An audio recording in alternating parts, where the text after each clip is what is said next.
Hello everyone. आज आप सभी लोगों का फिर से स्वागत है हमारे इस टॉक शो में। और आज का शो फिर से एक इंटरेस्टिंग टॉपिक के साथ में आया है। और आज का जो हमारा एक इंटरेस्टिंग टॉपिक है वो है वास्तु। और आज के शो में हम एक ऐसे पर्सन के साथ में हैं जिनके पास में ऑलरेडी बहुत सालों का एक्सपीरियंस है वास्तु को लेकर के। तो हमारे साथ में है नीलम मैम। तो सबसे पहले तो हम नीलम मैम आपका वेलकम करते हैं अपने शो में।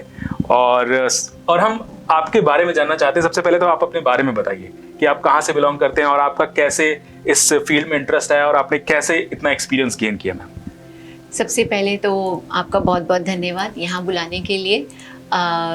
मेरा नाम नीलम वर्मा है और मैं पिछले 28 सालों से एक विद्यालय में पढ़ा रही हूँ। बहुत ही बढ़िया। और बच्चों के साथ मैं बहुत ज़्यादा रही हूँ और एक एज ए लाइब्रेरियन होने के नाते और हिंदी और संस्कृत की अध्यापिका होने के नाते मैंने बच्चों के साथ जो एक्सपीरियंस लिया है और ऑकल्ट साइंस जिसमें मेरा यूँ कह लीजिए कि बहुत 5th-6th स्टैंडर्ड में मैं थी, तब से मेरा इस तरफ एक अध्यात्म की तरफ रुझान चला गया और ऑकल्ट साइंस की तरफ ध्यान चला गया। बहुत ही बढ़िया। क्योंकि समय ना मिल पाने के कारण मैं इसमें अपनी जो मेरा एक इंटरेस्ट था मैं उसको आगे नहीं लेके जा पाई।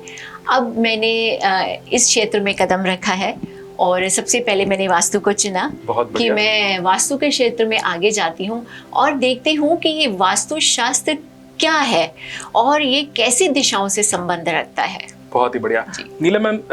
बहुत ही अच्छा लगा मुझे ये जान करके कि आप एक टीचर रहे हैं और एक टीचर से तो वैसे भी बहुत सारी नॉलेज हमें मिलती है, ज्ञान हमें मिलता है।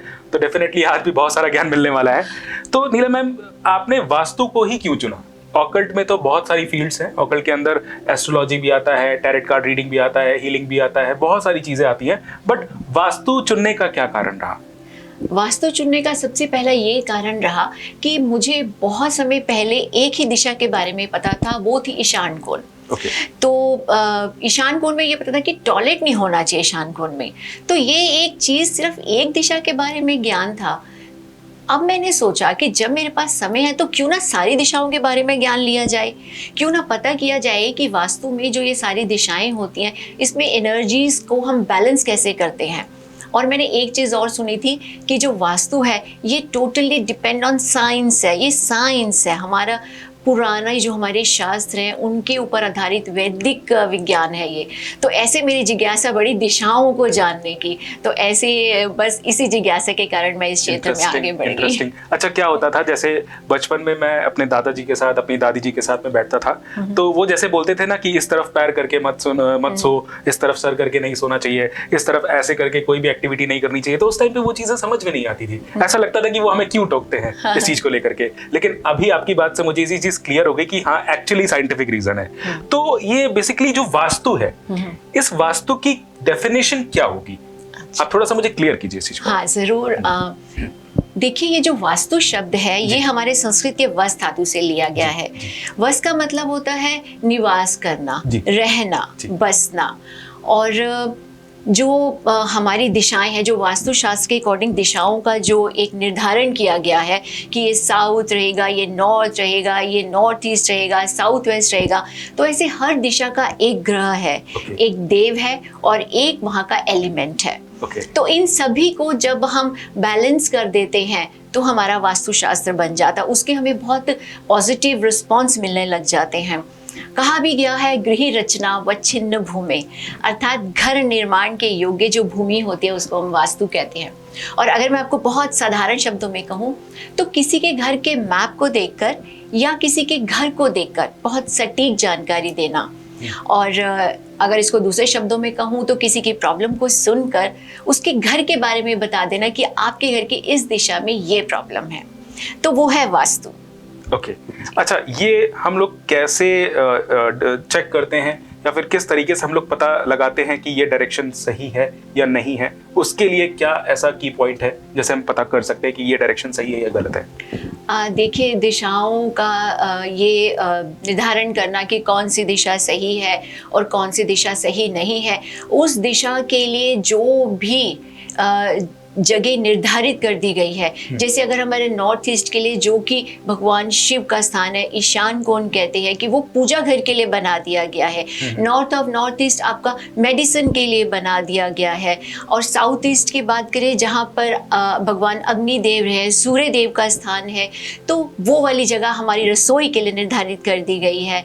और अगर हम घर के कोषागार की बात करें जहाँ हम अपने बहुत कीमती सामान रखते हैं, तो वो नॉर्थ की दिशा कुबेर स्थान है, वो डिसाइड कर दी गई है। तो अगर इन अलग अलग दिशाओं पर निर्धारित जो हमने निर्धारण कर दिया है वो चीज नहीं बनी हुई है, तो उसका जो है हमें नकारात्मक प्रभाव देखने को जरूर मिलता है। ओके। जी। तो नकारात्मक क्या क्या ऐसे प्रभाव हो सकते हैं? सपोज हमने अपने जैसे कि आज मोस्टली लोग ऐसे हैं जिनके पास ना तो इतना समय होता है जानने का और ना ही कोई इतना ध्यान देता है, क्योंकि आज की लाइफ में लोग इतना बिजी हो चुके हैं। कोई अपने काम में बिजी है, कोई अपनी पर्सनल लाइफ में बिजी है, कोई अपना कहीं बिजी है, तो लोग इन सब चीजों पर ध्यान नहीं देते हैं। हाँ।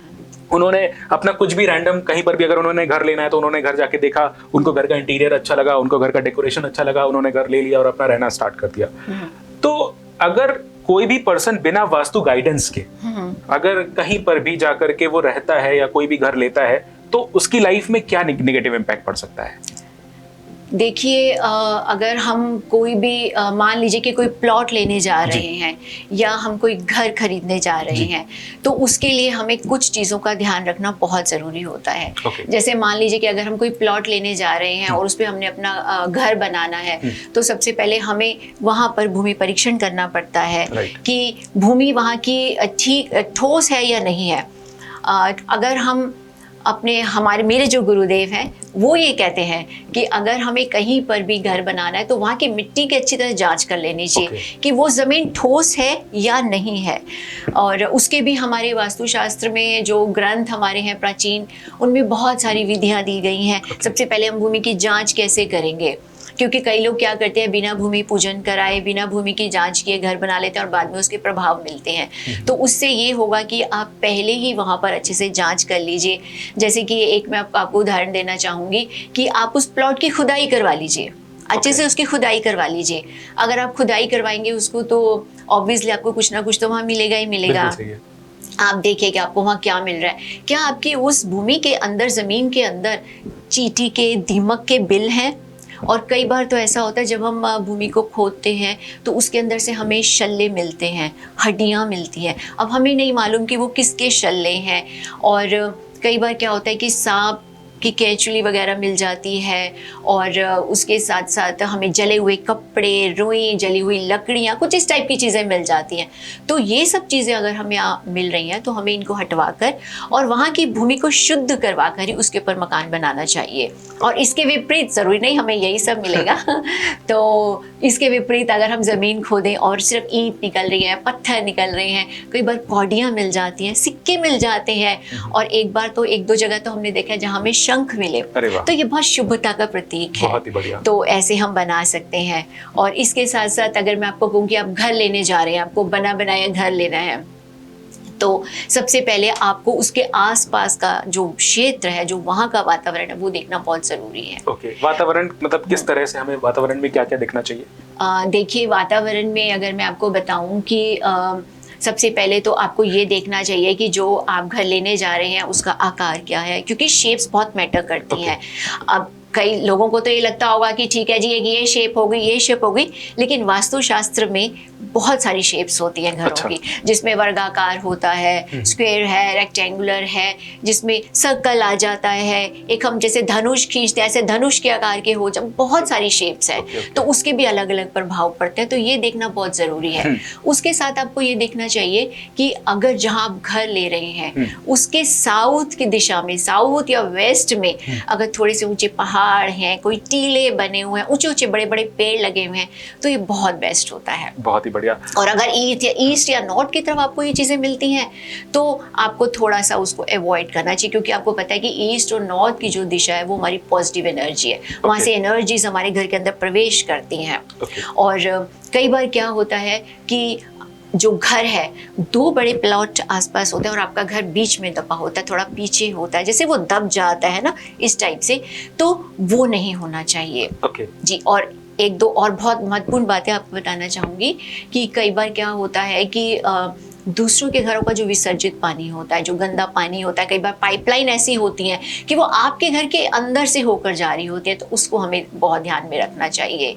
और उसके साथ साथ घर के पास बड़ा मंदिर कभी नहीं होना चाहिए, क्योंकि बड़ा मंदिर अगर आपके घर के पास है और उसकी छाया आपके घर पर पड़ती है तो ये शुभ नहीं माना जाता। ओके, ये चीज थोड़ा सा मुझे एक बार क्लियर करनी है जी कि वैसे तो लोग मंदिर को तो बहुत अच्छा मानते हैं, हाँ। क्योंकि मंदिर हमारे लिए एक पॉजिटिव एनर्जी का एक साइन होता है, एक प्लेस होता है जहाँ पर हम जा करके अपने मन को रिलैक्स करते हैं, अपनी बातें भगवान के सामने करते हैं। तो मंदिर होने का मतलब ना हो, ऐसा क्यों? देखिए कि जो धार्मिक स्थल है, मंदिर सब लोग जाते हैं, क्यों जाते हैं? मंदिर जाते हैं लोग कभी खुशी में भी जाते हैं और परेशान होते हैं, दुखी होते हैं, तो अपने दुखों का जो है वो भगवान से उनकी बात करने जाते हैं, अपने दुखों को वहाँ छोड़ने जाते हैं। तो वहाँ की जो आसपास की जो एनर्जीज होती हैं ना, वो थोड़ी सी नेगेटिव हो जाती हैं, क्योंकि वहाँ लोगों के बहुत सारे दुख परेशानियाँ लोग वहाँ छोड़ के आते हैं। कई बार क्या होता है कि कुछ लोग जो है थोड़ा सा मैजिक वगैरह का भी थोड़ा सा वहाँ रहता है, जैसे तो अगर उसकी छाया आपके घर पे पड़ेगी, इट मीन्स कि वो जो नकारात्मक चीजें हैं वो हमारे ऊपर उसका फर्क जरूर पड़ेगा। इसलिए मंदिर घर से दूर होना चाहिए। ये एक बहुत ही इंटरेस्टिंग बात मुझे पता चली है आज कि हमारे घर के पास में मंदिर नहीं होना चाहिए। वरना अभी तक क्या होता था कि मैं ये सोचता था कि मैं ऐसा घर लेने वाला हूँ या ऐसा घर लूंगा जहाँ पर एक अच्छा सा पार्क हो और उस पार्क के बीच में अच्छा सा मंदिर हो। तो अभी आपने मेरा एक जो है डाउट क्लियर कर दिया, बहुत ही बढ़िया। लेकिन कभी कभी ऐसा भी होता है कि लोग अपने घर पे मंदिर रखते हैं, घर पे भी एक अच्छा सा मंदिर बनाते हैं, तो क्या लॉजिकली वो होना चाहिए जिस हिसाब से आपने बताया? देखिए, घर पे पूजा स्थान आपका जरूर होना चाहिए। सबसे पहली बात तो मैं आपको ये बताऊंगी कि घर के जो आप जहाँ पूजा स्थान रखते हैं, आप उसको मंदिर नहीं कहेंगे, आप उसको पूजा स्थान बोलेंगे। और घर में अगर आप मान लीजिए कि आपने देखा होगा कि कई लोग प्रॉपर मंदिर रखते हैं और उसके ऊपर पूरा वो जो गुंबद होता है जैसे मंदिर में होता है वैसे होता है। सबसे पहले तो मैं ये कहना चाहूँगी कि उसके ऊपर वो बिल्कुल नहीं होना चाहिए। और दूसरा कि आपको अपना जो पूजा स्थान आपने बनाया है वहाँ पर आपको 2 शिवलिंग नहीं रखने चाहिए, 2 शालिग्राम की स्थापना वहाँ नहीं होनी चाहिए, और उसके साथ साथ 2 शंख नहीं होने चाहिए। गणेश जी जो है वो 2 से ज़्यादा नहीं होने चाहिए वहाँ पर। तो इन चीज़ों का आपको बहुत ध्यान रखना चाहिए। और उसके साथ साथ एक बात और कहना चाहूँगी मैं कि घर में जब आप पूजा कक्ष बना रहे हैं तो उसमें आप जोत लगाते हैं जी। जोत सभी लगाते हैं घर में। तो अगर आप जोत के अंदर आप उस सफ़ेद बाती वाली जोत अगर आप लगा रहे हैं, आपने देखा होगा 2 तरीके की होती है। एक तो फूल बाती होती है जो सेंटर में होती है, जो हमारे ब्रह्म स्थान को रिप्रेजेंट करती है, और एक होती है लंबी बाती। तो अगर आप गोल बाती वाला लगा रहे हैं और घी में लगा रहे हैं, देसी घी में, तो वो आप भगवान के जो है वो राइट साइड रखेंगे और धूप जो है वो अपने लेफ्ट साइड रखेंगे। और अगर आप लंबी बाती वाला बना रहे हैं और तेल की बाती लगा रहे हैं तो उसको आप भगवान के लेफ्ट साइड रखेंगे। और हमेशा जो है आपको ऐसे अपना पूजा स्थान व्यवस्थित करना चाहिए कि पूजा करते वक्त आपका फेस नॉर्थ या ईस्ट की ओर रहे। कभी भी साउथ दिशा में आपको अपना पूजा स्थान नहीं बनाना। क्यों? क्योंकि वो है यम का स्थान। अगर आप वहाँ पूजा स्थान बनाएंगे तो आपका फेस साउथ की तरफ हो जाएगा। तो वो गलत है। और जितनी भी मूर्तियाँ आप रखेंगे वो छोटी रखेंगे, बहुत छोटी। एक कहते हैं अंगूठे के बराबर आपको छोटी मूर्ति जो है अपने पूजा स्थान में रखनी चाहिए। और अगर आपको चित्र लगाने हैं भगवान के तो आप कोशिश कीजिए कि ईस्ट की दिशा पे लगाइए, तो वो जो है बहुत सर्वोत्तम माना जाता है। बहुत ही बढ़िया। तो मतलब अभी हमें घर पे जो मंदिर रखना है, उस घर पे मंदिर में जो ऊपर गुंबद जो साइन होता है वो हमें नहीं रखना। हाँ, वो नहीं रखना। ओके, क्लियर है मुझे ये बात। तो अभी मतलब मंदिर वाली बात तो क्लियर हो गई। जैसे कि अभी आज का जो ट्रेंड चल रहा है, जैसे कि अभी आज के टाइम पे तो बहुत कम ऐसे लोग हैं जो जमीन खरीद करके अपना घर बनवा पाते हैं, क्योंकि अब ना तो वो एरिया लोगों को मिल पाता है और ना ही आज हमारे शहर में इतनी जगह बची है कि लोगों को जमीन मिल जाए और वहां पर वो अपना घर जो है अपना सेल्फ अपना स्टैंड कर पाए। तो आज का जो सिस्टम है वो है फ्लैट। लोग आज के टाइम पे फ्लैट परचेज करते हैं। फ्लैट क्या होता है, वो पहले से ही रेडी होते हैं, मतलब वो बने बनाए होते हैं। तो उस सिचुएशन में फिर हमें क्या देखना चाहिए? हमें मतलब क्या चीजें ऐसी हैं जो मैं पॉइंट आउट करनी चाहिए कि हाँ ऐसा डायरेक्शन हो और इस तरीके से हो, तो वहां पर हमें क्या बात का ध्यान रखना चाहिए? बहुत ही अच्छा प्रश्न है ये, क्योंकि आजकल फ्लैट सिस्टम बहुत चल गया है, ऊंची ऊंची हाई राइज बिल्डिंग्स बन गई हैं और जगह की कमी होने के कारण लोग जो है वो फ्लैट्स की तरफ बहुत ज्यादा भाग रहे हैं। देखिए, फ्लैट जब हम लेने जाते हैं, सबसे पहले आपको जो सबसे इम्पोर्टेंट चीज़ है वो देखनी होती है कि उस फ्लैट की कोई भी दिशा कटी हुई या बड़ी हुई नहीं होनी चाहिए। क्योंकि आम लोगों को ये पता ही नहीं होता कि उनके घर की कौन सी दिशा कटी हुई है, कौन सी दिशा उनके घर की बड़ी हुई है।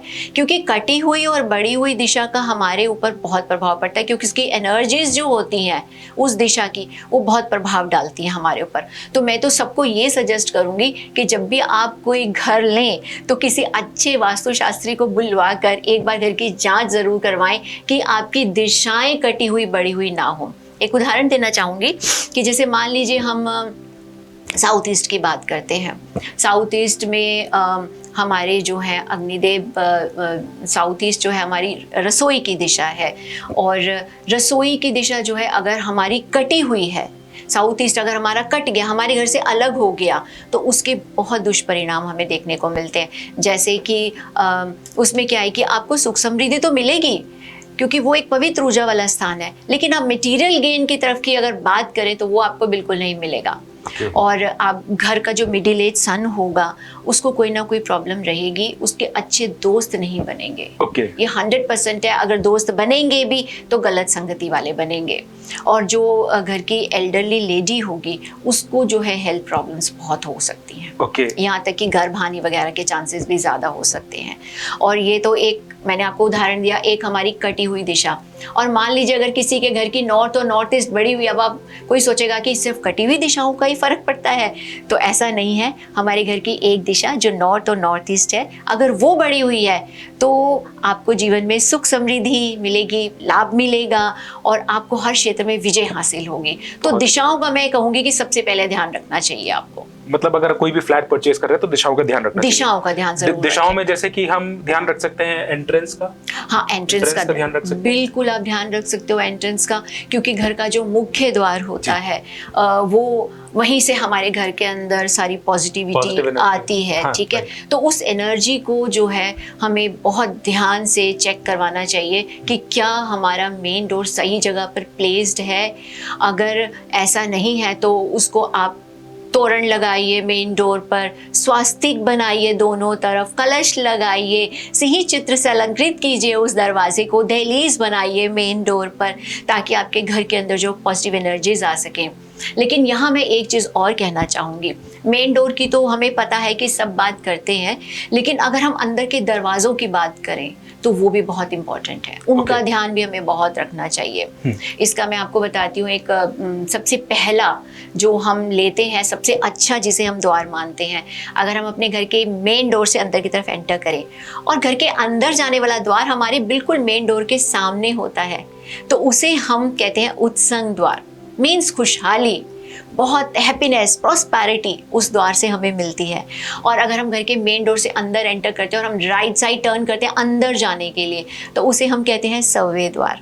वो भी हमें बहुत खुशियाँ देता है, सुख समृद्धि देता है, लाभ देता है। और थर्ड पॉइंट जो है इसमें, अगर हम अपने मेन डोर से अंदर एंटर करते हैं और हम लेफ्ट साइड टर्न कर जाते हैं, उसे हम कहते हैं अपसव्य द्वार। उस द्वार में हमें थोड़ी सी दिक्कत होती है, उसमें हमें थोड़े धन की कमी रहेगी, कुछ ना कुछ प्रॉब्लम हेल्थ वाइज लगा रहेगा उसमें।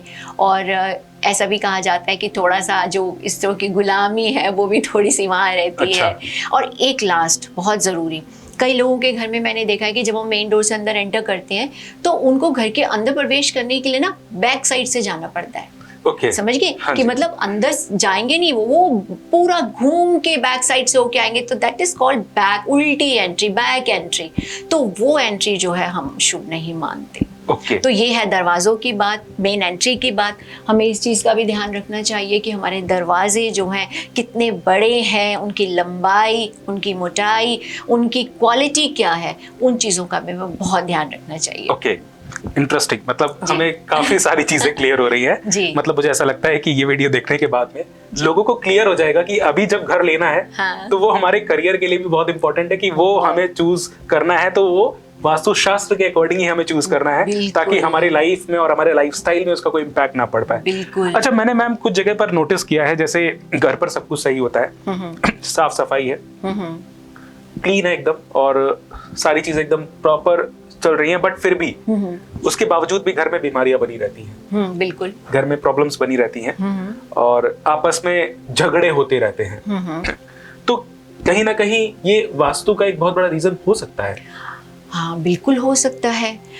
देखिए, वास्तु की अगर मैं बात करूँ ना, तो पर्सनली मेरा ये अनुभव रहा है, मैंने ये चीज़ नोट की है। क्योंकि मैम मैंने ये बहुत हाई सोसाइटीज में भी जाकर के, मतलब मैंने जैसे बहुत सारे बड़े बड़े बिल्डर्स हैं, जैसे ईमार है या फिर इस टाइप के जो बड़े बड़े बिल्डर्स हैं, वहां पर भी कुछ ऐसे लोग हैं जिनको मैं जानता हूँ और वहां पर गया हूँ, मैंने विजिट किया है। और वहां पर जाने के बाद देखा है कि मुझे इस तरह की चीजें देखने को मिली हैं कि मतलब इतना महंगा जो है फ्लैट लेने के बाद में भी इस तरह की प्रॉब्लम्स मैंने वहां पर देखी हैं कि होती हैं। कि घर पे कभी बीमारियां बनी हैं, मतलब घर में ना तो ऐसा नहीं है कि खाने पीने में कोई प्रॉब्लम है, ऐसा नहीं है कि अपनी केयर करने में कोई प्रॉब्लम है, ऐसा नहीं है कि घर में कोई चीजें गड़बड़ है, बट उसके बावजूद भी मुझे ये चीजें देखने को मिली है। तो कहीं ना कहीं इसके पीछे वास्तु का हाथ हो सकता है। बिल्कुल हो सकता है, 100% इसमें हो सकता है। देखिए, सबसे पहली बात तो ये है कि कई बार जब घर में हम प्रवेश करते हैं, ठीक है, नया घर लेते हैं, नया घर बनवाते हैं, तो हम लोग क्या करते हैं कि वास्तु पूजन नहीं करवाते।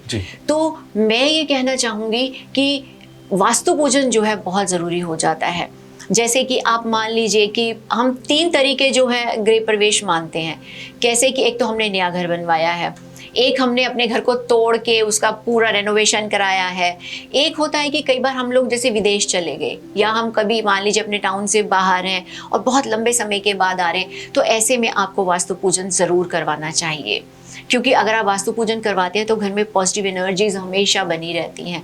और कई बार क्या होता है कि आपने देखा होगा कि घर में अकारण ही कलह कलेश रहता है। हाँ, बीमारियां जैसे आप बता रहे हैं, हाँ, बीमारियां रहती हैं, इतनी मेडिसिन लेने के बावजूद भी जो है लोगों में वो ठीक नहीं हो पाते हैं।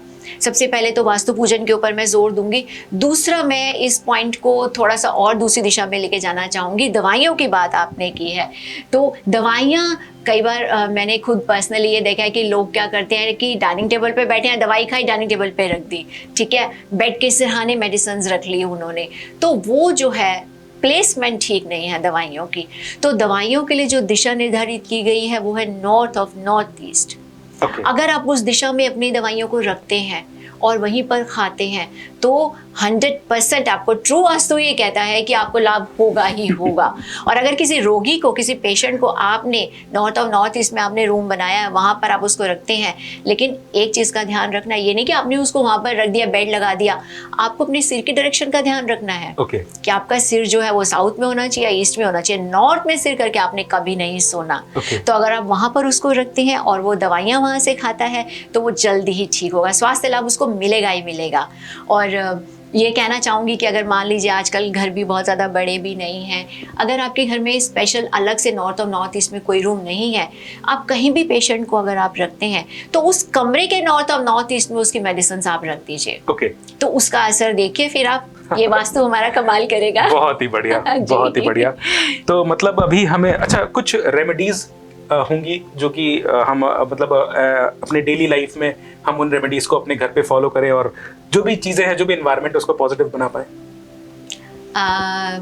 देखिए कि रेमेडीज़ की अगर मैं आपसे बात करूं तो सबसे पहली बात तो यही है कि आप कहते हैं ना कि जिस घर में सब मिलजुल के रहते हैं, सब प्यार से रहते हैं, तो वहाँ पर तो पॉजिटिविटी आनी ही आनी है। सबसे पहला नियम तो यही लागू होता है हमारे लिए कि हमें जो है अपने घर में पॉजिटिविटी बना के रखनी चाहिए और एक दूसरे के साथ जो है वो हमेशा मिलजुल के रहना चाहिए।